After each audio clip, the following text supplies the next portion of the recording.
Salam pemirsa. Epidemi virus corona baru di Cina kembali memanas dan semakin banyak orang yang terinfeksi sekunder kasus di Beijing menempati urutan pertama selama minggu berturut-turut. Beberapa ahli medis menunjukkan bahwa tidak ada vaksin yang efektif di Cina dan praktik mengabaikan statistik oleh pihak berwenang mengkhawatirkan. Namun, pemerintah PKC benar-benar terpuruk sekarang. Sikap ini sangat tidak diinginkan. Pada tanggal 31 Mei 2023, Komisi Kesehatan Kota Beijing merilis laporan epidemi mingguan untuk minggu ke-21 tahun 2023, 22 Mei hingga 28 Mei 2023. Laporan tersebut menunjukkan bahwa kota tersebut telah melaporkan total 30.750 kasus dengan 16 penyakit menular yang dilaporkan dan 4 kematian. Di antaranya, jumlah kasus infeksi virus corona baru di kota tersebut menduduki peringkat pertama selama 5 minggu berturut-turut. Luan Rongsheng, seorang profesor epidemiologi di Sekolah Kesehatan Masyarakat Cina Barat Universitas Sichuan, menyatakan dalam sebuah artikel yang diterbitkan di Dokter Cina Barat pada tanggal 14 Mei 2023 bahwa dalam infeksi skala besar yang terjadi pada Desember 2022, sekitar 95% dari orang-orang di Cina terinfeksi virus PKC. Kemungkinan terjadi berulang infeksi kedua dan infeksi ketiga, dan beberapa infeksi berikutnya dikeluarkan. Menurut laporan berita Beijing pada tanggal 1 Juni 2023, dulu ada lebih dari 40 pasien rawat jalan per hari Departemen Kedokteran Pernapasan. Sejak 15 Mei 2023, jumlahnya meningkat menjadi lebih dari 90 orang. Sebagian besar pasien memiliki gejala infeksi saluran pernapasan atas. Di antara mereka, pasien dengan infeksi sekunder terhitung sekitar 15% hingga 20% dari kunjungan rawat jalan. Chen Chikuan, Direktur Departemen Pengobatan Pernapasan di Rumah Sakit Afiliasi Ketiga Universitas Kedokteran Militer Angkatan Laut, berspekulasi bahwa puncak kecil infeksi sekunder akan terbentuk dari Juni hingga Juli. Baru-baru ini, Chong Nanshan, seorang ahli dari Partai Komunis Cina, mengatakan bahwa gelombang kedua epidemi akan mencapai puncaknya pada akhir Juni dengan rata-rata 65 juta orang terinfeksi setiap minggu. Strain utama adalah varian Omicron XBB. Qin Tongyan, seorang profesor dari Departemen Biokimia di Fakultas Kedokteran Li Ka-shing Universitas Hong Kong, mengatakan kepada VOA bahwa situasi di Cina belum dilaporkan dan data dari Pusat Pengendalian dan Pencegahan Penyakit Cina telah dilaporkan. Sudah lama tidak update. Yang pertama di Cina adalah tidak ada yang akan memvaksinasi, yang kedua adalah tidak ada penyimpanan obat-obatan. Entah itu Paxlovid atau Diap generik sekelompok obat. P memiliki banyak obat tetapi belum ada yang memproduksinya, jadi saya benar-benar tidak ingin menggunakannya. Ini sebenarnya tidak ideal. Qin Tongyan percaya bahwa meskipun masyarakat tidak perlu panik, sikap pemerintah yang terpuruk juga sangat tidak diinginkan.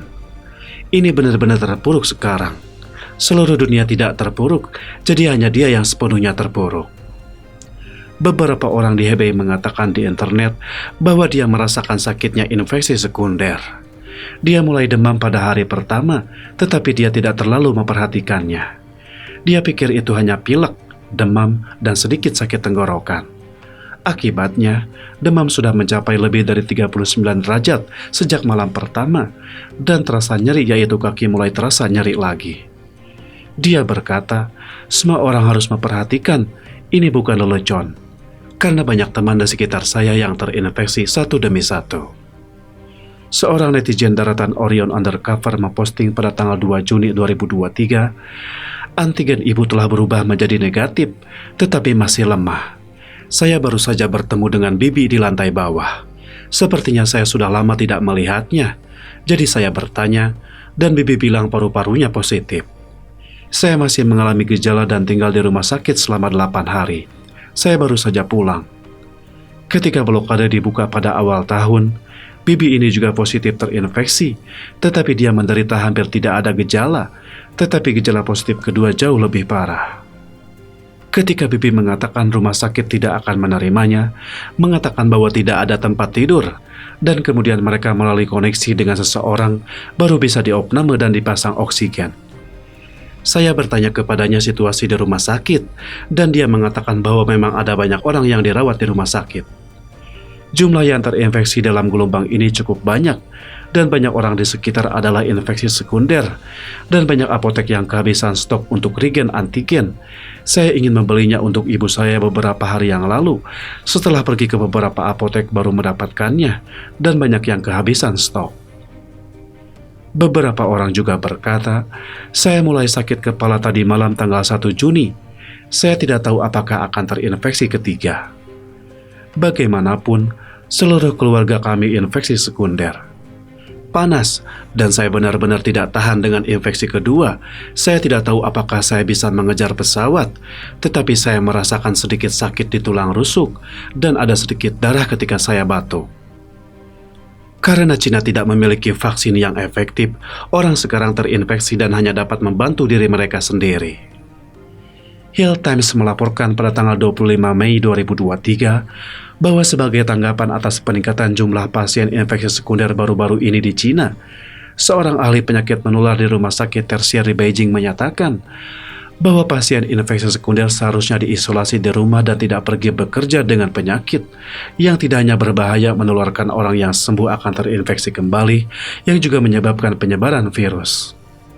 Zhao Wei, Direktur Pusat Penelitian Keamanan Hayati Sekolah Kesehatan Masyarakat Universitas Kedokteran Selatan, mengatakan bahwa orang yang terinfeksi tidak boleh pergi ke sekolah, kereta bawah tanah, dan tempat umum lainnya untuk saat ini, dan harus memakai masker setiap saat-saat keluar.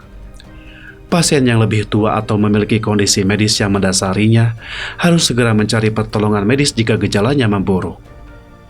Banyak netizen yang merasa tidak berdaya ketika para ahli menyarankan agar pasien infeksi sekunder diisolasi di rumah. Bagaimana dengan pemotongan gaji? Komisi Kesehatan dan Kesehatan Kota Beijing merekomendasikan agar warga mengenakan masker saat menggunakan transportasi umum atau saat memasuki lingkungan tertutup dan tempat ramai, mencuci tangan atau mendesinfeksi tangan tepat waktu saat menyentuh pengiriman ekspres, tombol lift, gagang pintu, dan lain-lain, dan tidak pergi bekerja saat sakit atau pergi ke sekolah. Selain itu, situasi epidemi di kampus-kampus Cina mulai memanas, dan banyak perguruan tinggi dan universitas mulai meningkatkan langkah-langkah pencegahan epidemi.